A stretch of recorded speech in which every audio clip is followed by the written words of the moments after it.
Ahí la tiene Maradona, lo marcan dos, pisa la pelota Maradona. Arranca por la derecha el genio del fútbol mundial.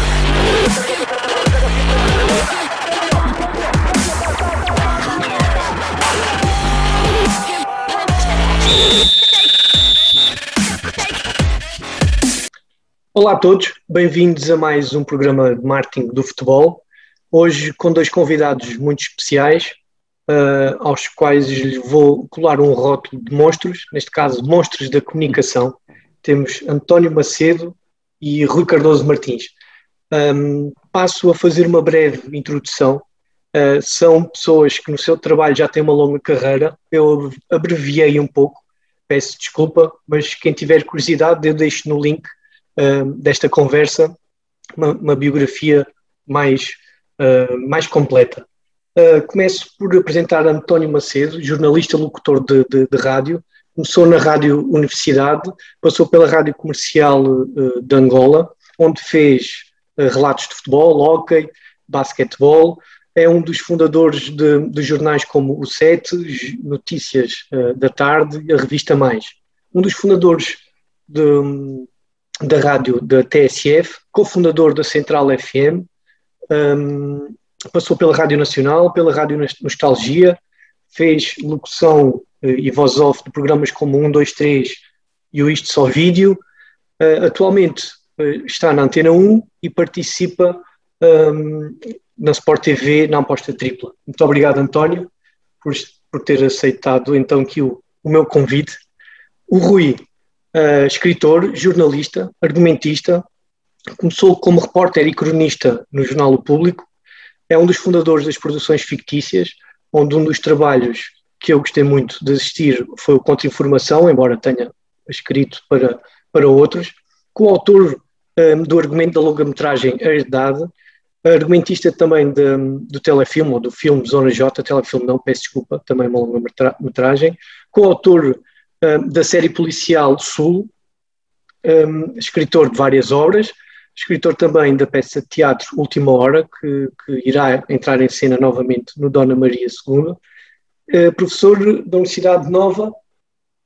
Não vou enumerar os livros que já foram muito premiados e nomeados para vários prémios também, Rui. Resta-me agradecer aos dois, muito obrigado.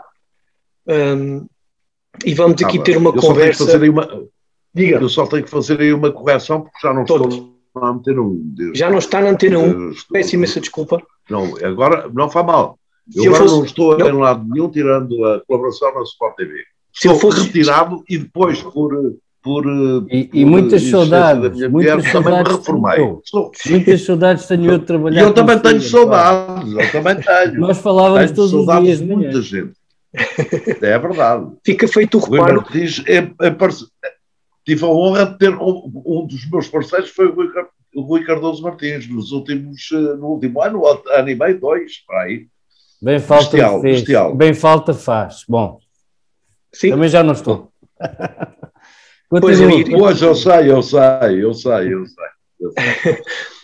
infelizmente. Fazer uma pequena introdução, depois de ter feito a vossa apresentação, só explicar o porquê de termos o António e o Rui, porque eles vêm hoje num papel de apaixonados pelo futebol, de adepto do futebol. São eles que fazem mexer este negócio em alguma parte, não em toda, mas o que seria do futebol sem o adepto, o que seria deste mundo do profissional de comunicação a nível desportivo, este novo trabalho que aparece muito ligado ao marketing, o que seria dele sem os adeptos. Por isso mesmo, convidei o António e o Rui para terem aqui esta conversa comigo, para todos nós ouvirmos as suas opiniões. Eu ia começar pelo António e não começar pelo início, que é... Qual é a sua alfabética, não é? Sim, claro que sim. Foi por aí que eu fiz a seleção da ordem, obviamente. António, qual é a primeira recordação que você tem ligada ao futebol? E faço duas perguntas em um. Qual é a primeira recordação e quando é que você tem a noção que o futebol se tornou um negócio? A primeira recordação do futebol? Que você tem do futebol? Sim, como adepto de futebol, ir pela mão do meu pai ao lado, ver um Sporting da Covilhã, que o Sporting ganhou, creio que por 6-1, 6-0 ou 6-1, um jogo que não era para o campeonato, não contava para o campeonato, acho que contava para a Taça de Portugal, e o Sporting jogou com o equipamento que eu mais gosto do Sporting, que é o Strompa, que é o chamado de equipamento Strompa, que foi o segundo equipamento oficial do Sporting, durante muitos anos, até às listas, foi o equipamento oficial do Sporting, aquele com o verde e o branco, a partir de calções pretas e meias pretas.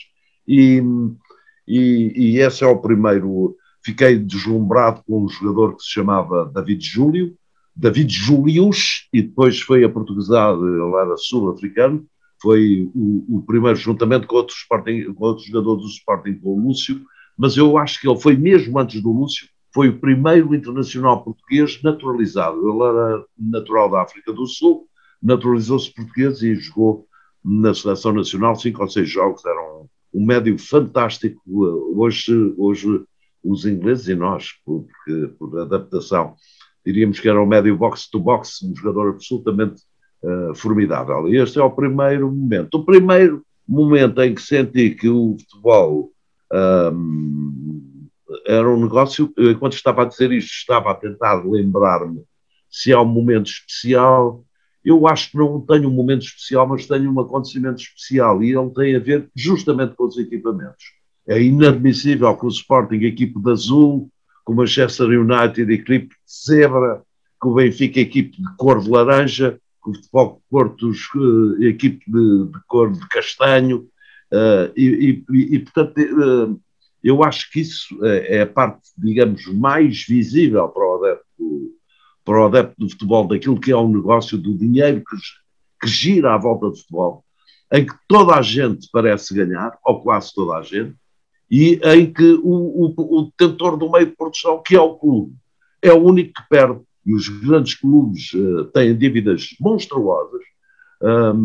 Se o negócio do futebol não fosse protegido como é, nomeadamente em Portugal, os Sporting e Futebol Porto estavam falidos, fossem empresas normais, e por esse mundo fora, temos o exemplo, claro, do Barcelona, que tem uma dívida absolutamente gigantesca que continua a existir. No entanto, tudo que girou à volta do Barcelona, ou que gira à volta do Barcelona, foi enriquecendo à conta do futebol. E isto é um negócio, de facto, um negócio estranhíssimo, mas que nos continua a levar ao estádio, pôr o cascola, vestir a camisola, a ir para o estádio, gritar e esquecermos, eu particularmente, e creio que todos os adeptos se esquecem, destes pequeníssimos pormenores, é para colocar entre aspas, e que em muitos casos, em alguns casos, agora são patentes para nós, pervertem completamente a parte, digamos, desportiva, competitiva, e até, como é que eu lhe de chamar, alegórica e entusiasmante do futebol. Haja visto aos casos do Manchester City, do Paris Saint-Germain, agora do Newcastle, que é uma coisa absolutamente vergonhosa. Uhum. Rui, diz-me, a primeira recordação ligada ao futebol, e quando é que começou a existir essa noção de que isto era um negócio? Está-me a ser pedida assim uma espécie de contradição, uma coisa boa e uma coisa má, mas eu tenho uma estreia de estalo, porque a primeira vez que fui ao futebol a sério, há mais duas de que quero falar, mas foi num extraordinário, em todos os sentidos, jogo entre o Benfica no Estádio da Luz e o Montevideo, que acabou com, que não acabou com os jogadores a correr atrás uns outros, cabeçadas, tiros no fim, a minha mãe na berma da segunda circular com a minha tia, eu e o meu tio e o meu pai fomos ver esse jogo. E eu, não sei que idade tinha, acho que tinha 8, 9, 10 anos, agora assim de repente não estou a lembrar-me, mas lembro-me disso que era, isto de facto é inacreditável o que se passou aqui. Mais tarde falei com o Alberto, que era famoso por ter dado uma grande cabeçada lá num dos provocadores, a verdade é essa, que eles é que começaram, os Montevideo, E falámos sobre isso. O Alberto, que estava em Cabo Verde, eu estava lá em reportagem sobre outra coisa e fui falar com ele e tentei perceber como é que aquela pessoa tão pacífica, tão calma, tinha dentro de campo aquelas capacidades todas. O futebol, de facto, tem coisas que eu gostava às vezes era de falar mais com os jogadores para perceber, por exemplo, o que é a falta de público, o que é que foi este período da falta de público, porque nós sabemos, nós andamos um bocado desconsolados e agora estamos aqui com altos e baixos, no caso do Benfica com muitos baixos, como sabemos, a tentar recuperar esse gosto extraordinário que o futebol pode dar. Mas deixa-me só dizer que vi o Eusébio jogar com a camisola do Beira-Mar contra o Estrela de Porto Alegre, no estádio de uma Estrela de Porto Alegre, já assim com aquele problema que ele tinha na rótula, mas ainda era o Eusébio, porque fez passos maravilhosos, em campo pelado, imagina. E foi outro grande jogo. Outro jogo que nunca esqueci foi quando o Desportivo de Porto Alegre empatou com o Estrela nos últimos minutos, impossibilitando o Estrela, que era dirigido pelo pai do José Mourinho, de subir à primeira divisão. E portanto há assim 3 jogos que nunca esquecerei. Outros fiz depois na vida, quando me fiz adepto de andar a correr atrás do Benfica até pela Europa. Quando é que eu senti isso, essa história essa coisa, estou totalmente de acordo com o que disse o António Macedo, a mim faz muita confusão. Aliás, podemos falar de outros assuntos, não é só a corrupção, corrupção mental do negócio que estraga o futebol, mas que também move o futebol, como nós sabemos. Por exemplo, faz muita impressão quando se fala quem é que pode ser o próximo presidente e as pessoas começam logo a perguntar, mas ele tem dinheiro para isso? Mas ele é preciso, para ser presidente do Benfica, ter pelo menos 100 milhões de euros, senão nunca poderá. Isso faz muita confusão como adepto de futebol. Acho que as coisas não tinham de ser assim, não deviam ser assim. Mas lembro-me... Acho que está em tudo. Acho que essa imagem que o António Macedo acabou de dar, das camisolas serem vendidas, o chamado amor à camisola ter também sido substituído por outra coisa. Por outro amor. Eu ainda vivo o futebol com uma concepção tão romântica que às vezes reage violentamente a coisas que não sejam esse romantismo. Lá está, falaram de alguns aspectos.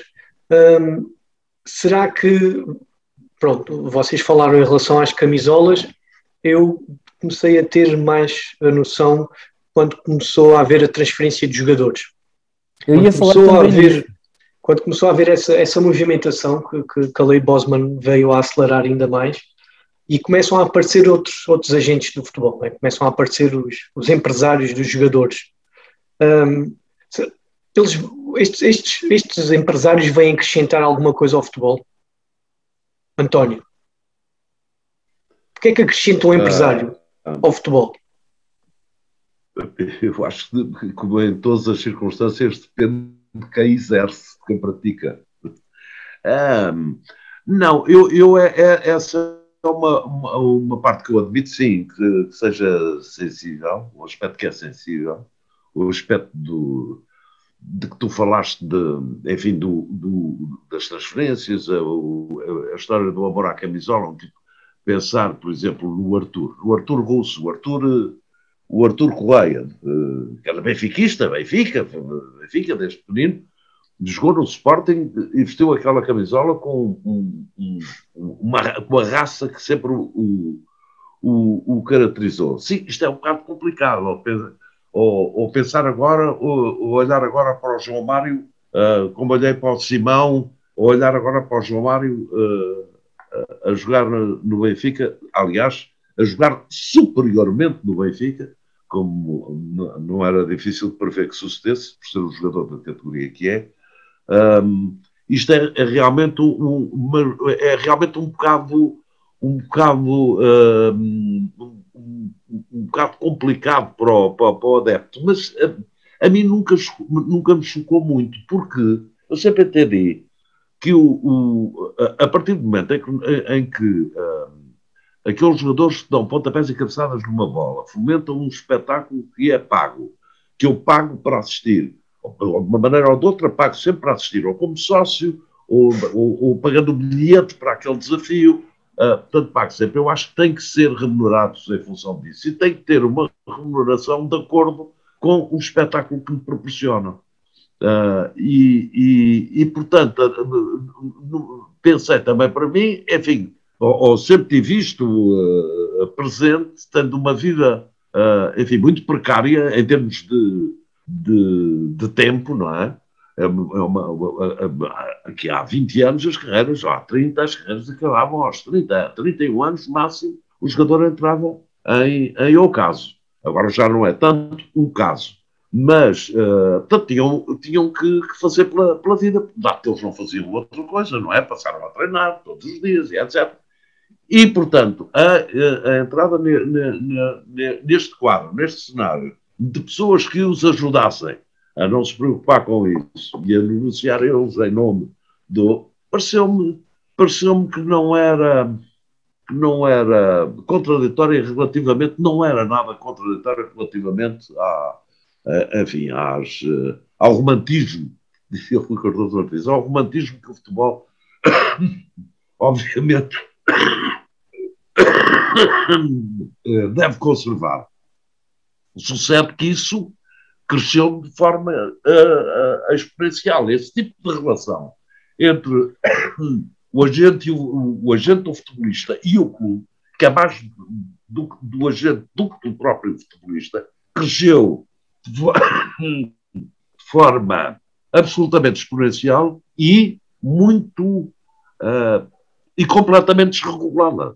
Não há regulação absolutamente alguma e atingiu-se um patamar, um quadro que é absolutamente perverso no tocante ao negócio do futebol. E é uma das razões, é uma das muitas razões, que levam peço desculpa. Uma das muitas razões que levam à falência, não do espírito do futebol, mas à falência do próprio futebol e dos clubes de futebol. Mas eu, em relação a isso, quero dizer, no fundo foi o que eu disse, por estas palavras todas, eu sou muito palavroso, é que esse lado nunca, até há 5, 10 anos, digamos, nunca me afetou. Nunca lhe chamou a atenção. Nunca pensei nisso de uma forma. Como fosse negativa. Rui, vês como negativo estes agentes do futebol, estes empresários? Eu vendo o futebol também como uma arte, que há muitas artes que também são negócio, não vejo à partida que devam ser proibidos os agentes. Agora, quando começamos a ouvir falar, e depois nunca há bem provas tangíveis disto, a não ser quando entre em cena as polícias internacionais e os tribunais, de que há carreiras que são maniatadas ou caladas por cordelinhos, que grandes jogadores depois não chegam a lado nenhum e não se percebe bem porquê, porque não ficaram tapados, é aquela conversa, não é? Porque escolheram a pessoa errada ou porque disseram isto ou disseram aquilo. Isso faz-me um bocado de confusão, mas é um bocadinho também aquilo de que se fala, por exemplo, no cinema e na televisão, enfim. Temos que ter um bocado de noção de que o negócio do futebol tem estas pessoas. Agora, é de facto inadmissível que haja pessoas que à volta do futebol transitem de um lado para o outro e façam transitar milhões e façam transitar comissões que nunca sabemos, e sabemos nós também que muitos dos dirigentes estão envolvidos em esquemas individuais de enriquecimento, e tudo isso faz-me confusão. Agora, acho bem que um jogador consiga ter dinheiro para ter uma vida digna o resto da vida. Faz-me a impressão é quando ouço falar em jogadores que nem isso conseguem ter a partir do momento o enorme fosse que existe entre os bem pagos e os mal pagos, não é? Parece assim uma coisa aflitiva, e não devia ser assim, devia haver um mecanismo qualquer de seguro, de justiça, que não permitisse esta brutalidade a que assistimos de grandes jogadores que desaparecem, que entram, enfim, os problemas sempre houve. Sim, agora, um acompanhamento confusão a quantidade de pessoas que vivem à volta do futebol e que... Sim, diz.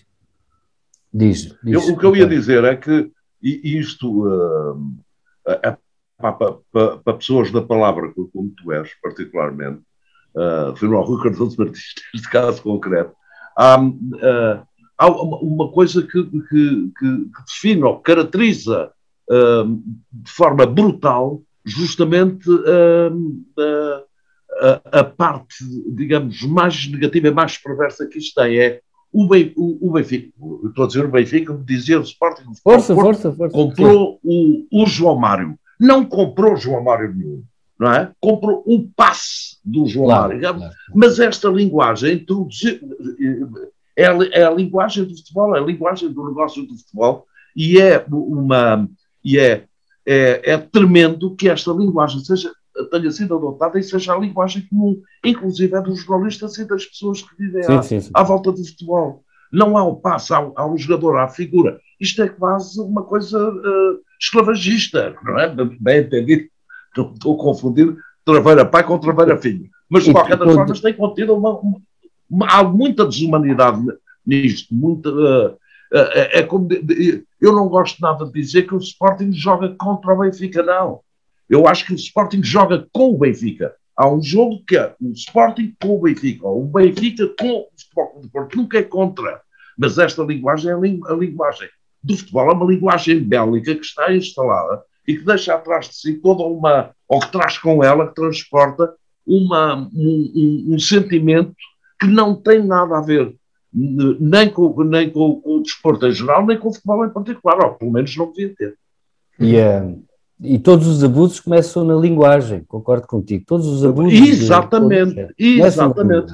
Quando a linguagem se bastarda, tudo começa a ser possível. E faz-me impressão, eu sou um adepto de estádio, sou um adepto de relote, de bifanas, coratos já nem tanto, faz um bocado de mal, mas cerveja no fim, cerveja antes, andamos aqui impedidos disso muito tempo, mas também é preciso às vezes avisar as pessoas, isto não é avisar, não é no sentido paternal, nem pouco mais ou menos, mas faz-me às vezes a confusão a quantidade de pessoas que vivem só... Tudo gira à volta daquilo que se consegue no futebol. O futebol é apenas mais uma faceta muito bonita da vida, na minha opinião, muito bonita e às vezes muito dramática, mas era importante que... Faz muita confusão quando vejo benfiquistas destroçados com o que aconteceu. Sportinguistas também conheço alguns e portistas, mas parece que não encontraram outra faceta da vida, porque tudo também, e depois houve invasão de agentes nefastos, de verdadeiros canalhas, que se aproveitaram, por exemplo, do Benfica para um discurso político, que ainda por cima é contrário, na minha opinião, aos princípios democráticos do Benfica. E isso cria um ruído tremendo, que infelizmente acho que faz muito mal ao futebol. E foi isso que nos últimos tempos também me deixou bastante triste, enervado, e de facto, se vamos falar em marketing, eu apetece-me fazer um anti-marketing de alguns fenómenos que têm sucedido à volta do futebol. Porque isso faz lembrar outros tempos, não é? Outros tempos ainda antes da Segunda Guerra Mundial, em que o desporto também servia para isso, para propaganda política nefasta. Bom, eu acho que... Sim, é um aproveitamento. Se quiserem que eu seja mais claro, posso ser, mas nem me apetece falar dessa personagem. Vou pegar só para fazer a próxima pergunta, que é, neste caso começo pelo Rui. Rui, o que é que espera do Benfica? É só ganhar a cada domingo? Não, eu não espero do Benfica só isso. Eu espero que o Benfica ganhe. Gosto quando o Benfica joga bem. Quando vejo o Benfica jogar bem, fico muito feliz. Aliás, tivemos esta experiência agora estranhíssima de ver o Benfica jogar bem com o Bayern. mas de repente jogar bem, jogar com o Bayern. Agora já nem me atrevo a dizer contra, porque de facto também não foi contra. O Bayern de ser contra é um pouco estapafúrdio, porque de facto aquilo é um bocadinho como uma equipa de basquete de liceu que de repente aparece na NBA. Foi a sensação que tivemos a certa altura. Mas a pergunta era o quê, Rui? Desculpe. Era o que é que o Rui, como adepto do Benfica, espera do clube? Só ganhar ao domingo? Eu espero também, lá está o romantismo. O romantismo, às vezes as pessoas confundem o romantismo com canções lamechas, não é nada disso. O romantismo é um espírito que existe ainda antes do romantismo do século XIX e que nasce com um espírito de liberdade, de dar a voz ao povo para se fazerem coisas melhores e não ser tudo sempre para os mesmos. E eu espero que o Benfica, um por todos por um, ou, enfim, a tradução pode não ser bem assim, e pluribus unum, tenha isso e que não permita que pessoas venham de fora para se aproveitarem dele. Essa é a primeira coisa, porque quando vejo o Benfica ganhar eu fico muito feliz. Quando vejo o Benfica perder fico muito aborrecido, mas muito mais aborrecido vejo quando se está a falar do Benfica para outros fins. Isso é que eu não consigo admitir, e aconteceu infelizmente nos últimos tempos, o que levou até um afastamento não é violento, porque não faço mal a ninguém, nem ninguém se soube propriamente, mas eu quero que o Benfica ganhe com elegância, com um espírito de cavalheiro, e que saiba também reconhecer os seus erros e de facto ser um grande clube no mundo, porque nós estamos num momento estranhíssimo. Ainda agora estava a pensar que Portugal de repente conseguiu vacinar as pessoas. Eu agora parece que estou a ficar patriótico, mas não é isso. Saber, por exemplo, que na Alemanha estão a morrer imensas pessoas de repente por falta de vacina e Portugal de repente está mais ou menos controlado porque também o sabemos fazer. Eu quero que o Benfica jogue um grande futebol, e quero que seja um orgulho para toda a gente, do Benfica ou não do Benfica, que seja uma equipa que o futebol quando é bem jogado é inigualável. Pronto. António, e o Sporting? Espera só a vitória a cada domingo?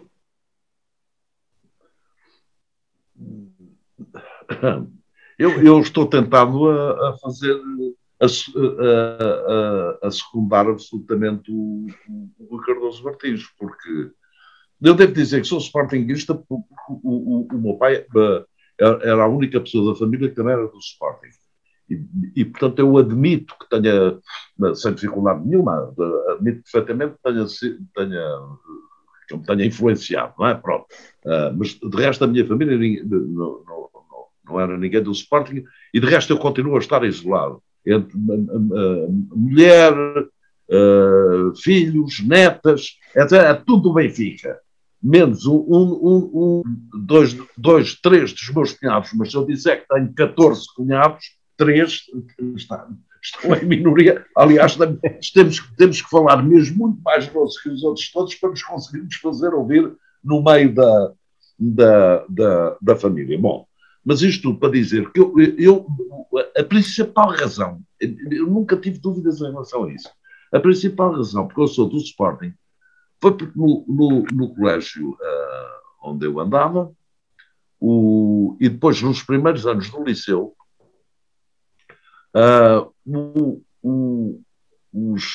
os melhores alunos, não é os melhores alunos, eu não sei, Rui, ajuda-me aqui, melhores alunos ou melhores estudantes, ou seja, era rapaziada muito rebelde, que punha tudo em causa, mas tinham as melhores notas. 2 ou 3. O irmão da Lídia Franco, um tipo que se chamava Luís Grais, enfim, 2 ou 3. Que além disto, jogavam muito bem futebol, para a idade, praticavam muito bem todos os desportos e jogavam ao Berlim também e tal. E abominavam qualquer tipo de batutice. Não faziam a menor batutice. Eu hoje, por exemplo, a jogar às cartas, a jogar, sei lá, o King, ou a jogar, seja lá, o jogo que for, eu abomino fazer batutice. Não há hipótese nenhuma de um parceiro meu me pedir para eu jogar a sueca ou a bisca para eu fazer batutice. Não faço. Eles tinham as melhores notas, eram os alunos que se comportavam com inteira liberdade, pondo em causa muitas vezes, e éramos os catrais, pondo em causa muitas vezes orientações que eram completamente criticáveis e inaceitáveis, e que, além disso, na prática desportiva, na pobre prática desportiva que temos, se abstinham, rejeitavam completamente qualquer tipo de batutice. Eram todos do Sporting, não eram muitos, mas eram do Sporting. E esta foi a principal razão, porque, além daquela que eu já anunciei, em primeiro lugar, o meu pai ser do Sporting, a primeira razão foi eu ser do Sporting. E, portanto, eu transporto comigo sempre, na relação que tenho com o Sporting, transporto esta ideia. E a minha ideia é precisamente esta. Quer dizer, jogar bem, de preferência ganhar, não ganhar de qualquer maneira, ganhar só de forma absolutamente limpa e legítima. E isto num aspecto que é no aspecto esportivo e depois no aspecto social. O acompanhamento é para dar acompanhamento e dar casa a milhares e milhares de pessoas, como o Sporting já fez.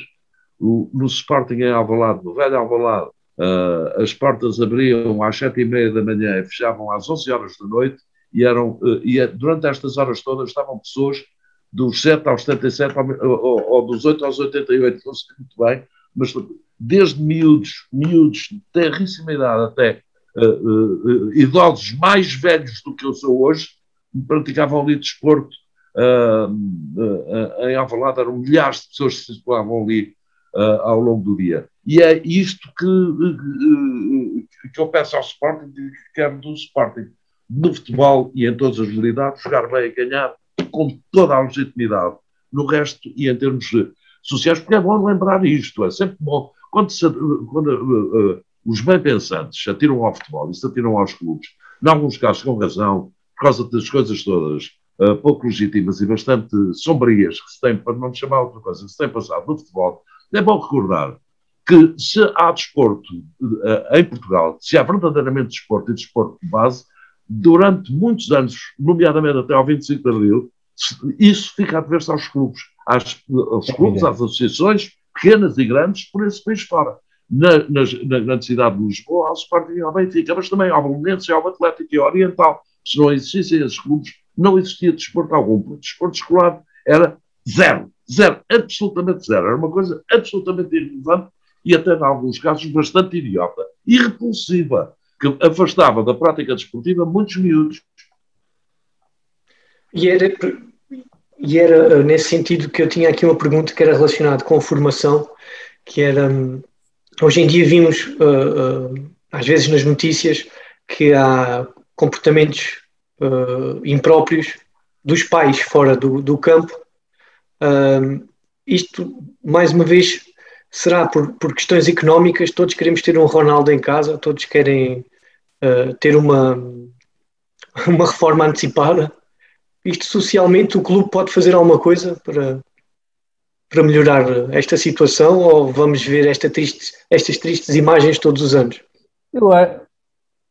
Eu já ouvi falar, enfim, em casos verdadeiramente tristes, por exemplo, da formação, em que, estou a falar de uma pessoa que conheço bem, o filho estava a jogar num clube e a senhora ao lado, a quem chamavam na brincadeira a Ronalda.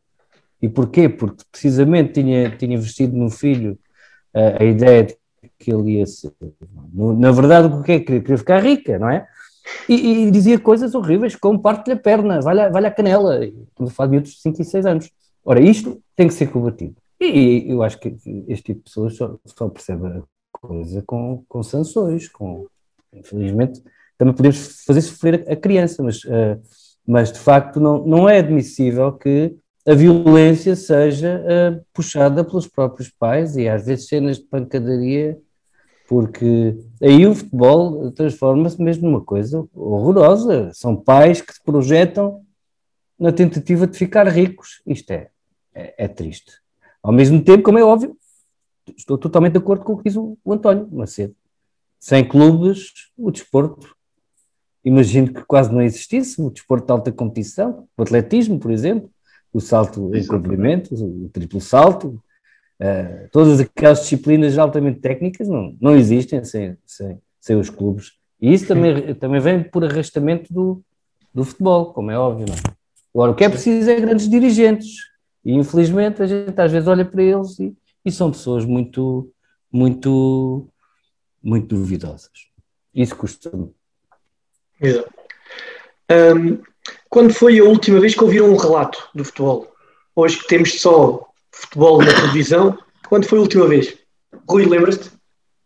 Eu ouvi um bocado agora, infelizmente, do Bayern de Benfica, porque vinha para casa, tinha estado a dar aulas. E ali fui com aquele espírito com que uma vez ouvi o 7-0 de Vigo, também ia num táxi, Também. e a afundar-me no banco. Foi a última vez que eu vi, mas eu gosto de ouvir na rádio. É sempre tudo tão exagerado, António. É sempre, a bola está sempre mais de meio metro perto do gol do que na realidade, é a sensação que se tem. E, no entanto, gosto muito de ouvir os relatos, porque é a palavra feita ação, como não há em mais lado nenhum. Olá a todos, bem-vindos mais uma vez. Okay. Pedimos desculpas, aqui foi um pequeno problema aqui do marketing de futebol, aqui do nosso acesso aqui à nossa reunião, aqui ao nosso encontro. Vamos retomar então a conversa. Estava com o Rui a falar de quando tinha sido a última vez que ele tinha ouvido um relato de futebol. Neste caso tinha sido no jogo de Celta, do Benfica. Rui, não sei se ainda te estás a afundar nesse táxi. Não. Como estava a dizer. Não, essa foi uma que não esqueci, Exato. Que não esqueci. Mas, na verdade, a última vez foi uma parte deste último Bayern Benfica, e é que pude recordar, mas como já estava à espera, pude recordar esse maldito jogo com o Celta de Vigo, mas já estava à espera de jogar. Sim. Mas estava a dizer precisamente que gosto muito de ouvir relato quando é bem feito. Há relatos maravilhosos portanto, de jornalistas que fazem os relatos em Portugal, no Brasil, e alguns deles até ficaram famosos. Eu estava aqui a lembrar que uma das coisas que mais gosto no futebol é a parte literária de grandes escritores que escreveram grandes crónicas sobre futebol. E estavam a lembrar aqui uma do Paulo Mendes Campos, que foi um grande poeta, e tradutor, um amigo de Vinícius de Moraes, de Drummond de Andrade, essa geração fantástica, e ele que inventou esta expressão, o whisky bêbado dentro da garrafa. E ele tem umas crónicas sobre futebol magníficas, incluindo uma que é, se bem me lembro, Pelé passa para Pepe. E depois ia pedir que tivemos falhas agora nessas duas falas que disseste. No whisky, ficámos numa que ias começar com o whisky. Peço-te imensa desculpa. É que senão depois não percebemos qual eram as... Estava a dizer que este poeta, cronista e tradutor brasileiro inventou a expressão o whisky não fica bêbado dentro da garrafa. Que maneira curiosa de falar sobre isso. Agora já se percebeu? Sim. E ele tem crónicas para explicar que grande parte do fascínio que grande parte do fascínio que eu tenho pelo futebol passa pela palavra, por crónicas, por exemplo, do Carlos Drummond de Andrade, que também era um grande poeta, e que eu tenho dado até nas minhas aulas sobre a glória que é também de saber descrever um golo do Eusébio ou uma jogada do Garrincha, E isso também, se estamos a falar em termos de marketing, estritamente marketing literário, é extraordinário o poder que o futebol tem em grandes escritores de língua portuguesa, principalmente brasileiros. Eu tenho estado a ler isso, mas também, deixem-me lá, porque eu tenho aqui na minha secretária, e tenho sempre aqui comigo, por exemplo, o Dinis Machado, que era um grande sportinguista, aqui como o nosso António, tem um livro chamado Drible, sobre o gosto do futebol das crianças, de se aprender a jogar futebol, a tristeza que é perder, as piadas, as maleitas, tudo isso que faz parte da cultura do futebol, que é uma cultura a sério. E de facto aqueles que dizem que o futebol não tem nada de intelectual é absurdo, porque aqui está uma prova. Outra que eu tenho aqui, só aqui à mão, Memórias de um Craque, do Fernando Assis Pacheco. Eu ia falar desse. Eu dou estas crónicas aos meus alunos porque são de facto todo o prazer do futebol, e até começa pelo futebol de dedo, de botão, de tudo isso,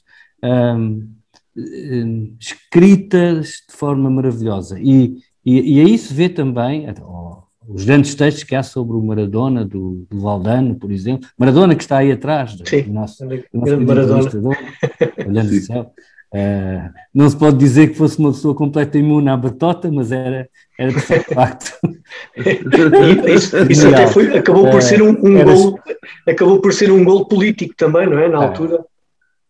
Foi, porque o futebol tem esse extraordinário poder também da política, de arrastar, às vezes mal, não é? Como a gente viu, infelizmente, em alguns casos, mas isto para dizer que o futebol também é literatura e arte no melhor sentido. Há páginas magníficas de grandes escritores de língua portuguesa a falar sobre futebol e que acabam logo com a conversa de que o futebol são só não sei quantos homens a correr atrás de uma bola, tontos.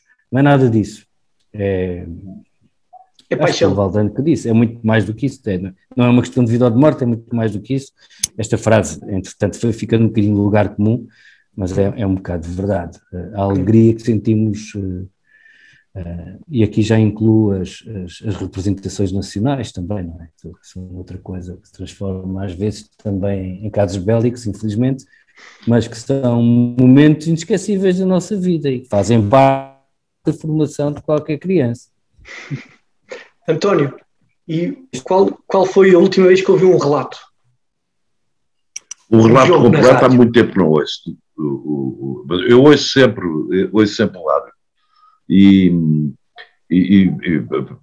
Portanto, não posso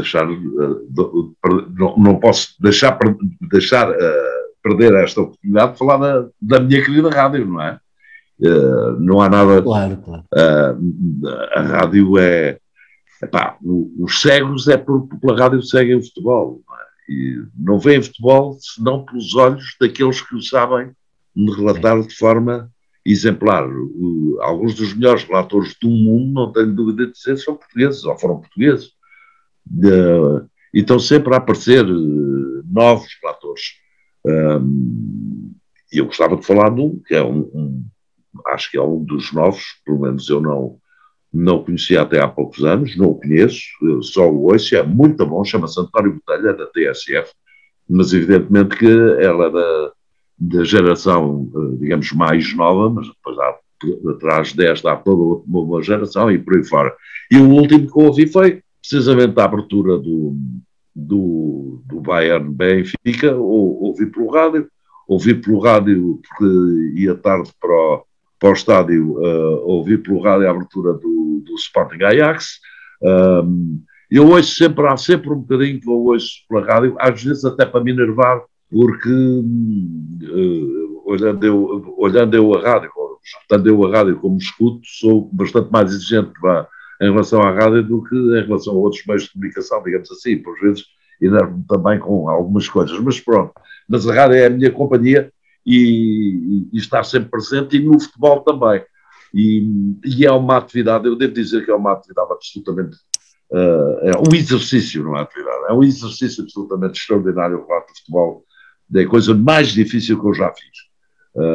Entre tudo o que fiz no rádio, o mais complicado, o mais difícil é mesmo relatar futebol, porque são muitos jogadores num espaço muito grande e para relatar bem futebol do meu ponto de vista, é indispensável que o ouvinte perceba onde é que a bola está, quem está a atacar, se está na direita, se na esquerda do meio campo, e não podemos estar sempre a dizer isto. A fluidez do relato é que indica ao ouvinte onde é que as coisas estão a acontecer. E nesse aspecto, Portugal teve o melhor relator de todos, que é o David Borges. David Borges era absolutamente incrível a relatar futebol, porque sabíamos sempre, quase que sabíamos a quantos centímetros é que a bola estava na linha lateral, a quantos metros é que estava do círculo central, a quantos metros é que o remate tinha sido feito, se com o pé direito, se com o pé esquerdo, se com a oposição, se sem oposição. Era absolutamente exemplar. E, no entanto, ele não punha em causa o espetáculo que tem de ser a rádio. Era velocíssimo a relatar, silaba com uma cadência absolutamente extraordinária, e isso é do mais difícil que há, até por causa da respiração, da salivação e por aí fora. E o David foi um caso absolutamente único. Depois tivemos outros, evidentemente, nos tempos do Artur Agostinho, do Lança Moreira, do Pedro Moutinho, dessa gente toda, mas o Carlos Cruz, que fazia exemplarmente relatos de futebol, exemplar, o Deus José de Freitas, o Nuno Brás, por aí fora, tantos e tantos, mas num espetáculo de rádio, para transformar o futebol num espetáculo de rádio, o único era o Jorge Pestrelo. O Jorge Pestrelo era absolutamente único até quando se calava. Eu posso dizer aqui um pequeno palavrão comum. Era o jogo que estava a ser tão mal, que ele disse: vou-me calar durante um minuto, não relato mais esta merda. E calou-se. E todos nós sentimos com ele o jogo péssimo que ele estava a assistir. Evidentemente não esteve um minuto, porque um minuto é uma eternidade, claro, não é? Na rádio, mas esteve mais 10 segundos, e 10 segundos em rádio são outra eternidade. E, portanto, eu estava a lembrar-me só de uma frase que eu ouvi uma vez num jogo de futebol na minha terra, em Porto Alegre. Estava a ser tão mal, ele jogava tão mal que alguém gritou: pede para cagar e sai.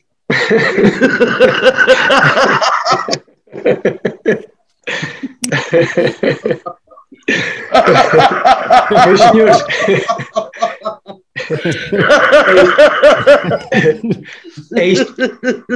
é com esta paixão que o futebol vende milhões. Não é só com as fintas dos Ronaldos e dos Messis, é com a paixão que adeptos como vocês, como eu, como aqueles que nos ouvem, que nos estão a ver, que gostam e que fazem com que o futebol valha cada vez mais milhões, e vamos ver onde é que isto vai parar. A mim só me resta agradecer-vos a vocês dois a disponibilidade.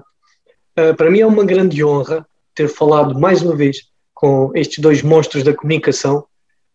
Temos muito a aprender com vocês, principalmente a olhar para o futebol de uma forma mais positiva, porque eu pensei, vou ali com dois adeptos falarmos que situações recentes poderão estar ressentidos, mas não. O futebol está bem vivo, a paixão está viva, está para continuar, o clube sempre para cima. Antes do contrário.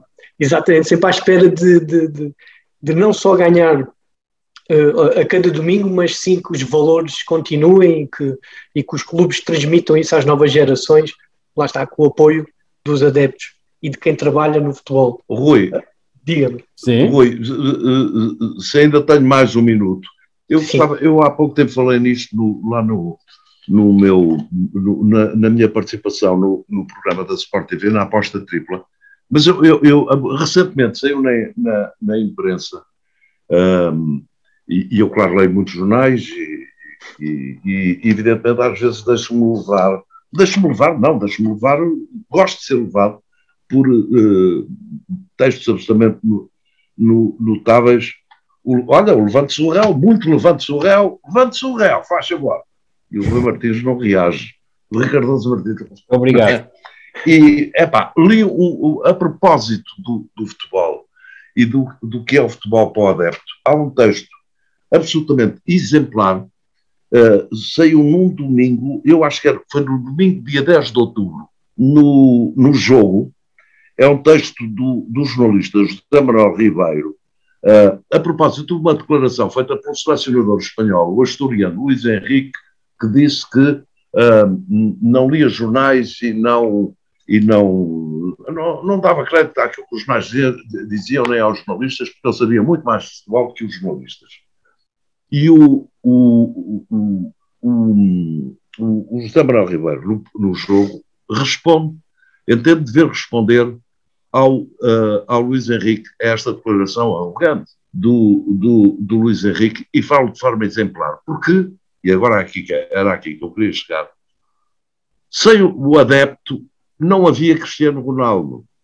Mas não havia Cristiano Ronaldo, também não haveria, nunca teria havido Cristiano Ronaldo se não tivesse havido jornais e jornalistas que relatassem futebol. Porque o futebol começou a existir há muitos e muitos anos, e quem o dava a conhecer eram os jornalistas através dos jornais.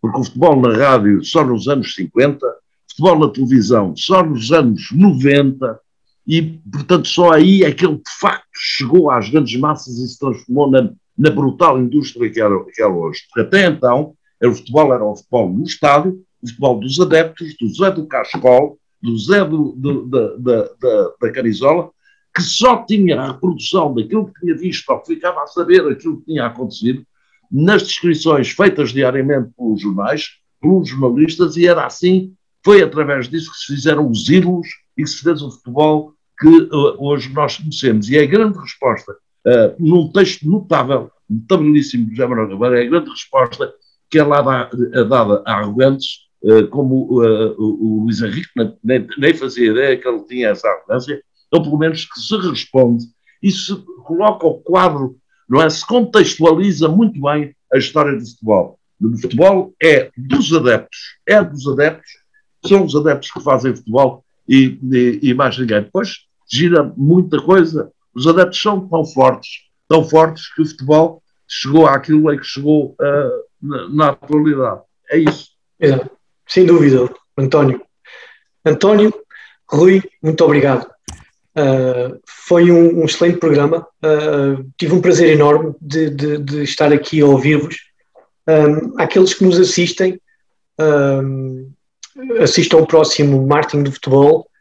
Cá estaremos com o próximo convidado, que ainda não sei qual será, porque neste início desta nova temporada do Marketing do Futebol, tenho tido aqui algum problema aqui com agendas, porque este ano comecei em outubro, e este ano em outubro quase todos os meus potenciais convidados têm sempre alguma palestra ou dar aulas, como o Rui também tem ainda bem que sair, e o António, e então ainda bem que estamos aí para a normalidade.